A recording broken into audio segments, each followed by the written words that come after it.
here's another ZAZZLE designer tip. ZAZZLE's already made the categories, right? It's like an open book that needs to be filled. So that's what you're going to do. You're going to start there now, okay? Go ahead and figure out what you want to sell, okay?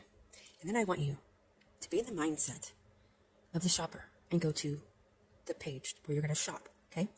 Go ahead and type in your product and hit search. Then use the search filter, okay? And see what categories have not been filled yet. So, for the purpose of this video, I did a filtered search under Christmas mugs and went to kids and daughter. You ready to see how many there are? You might be surprised. Take a guess. How many mugs do you think there are for a daughter on Christmas in the right category?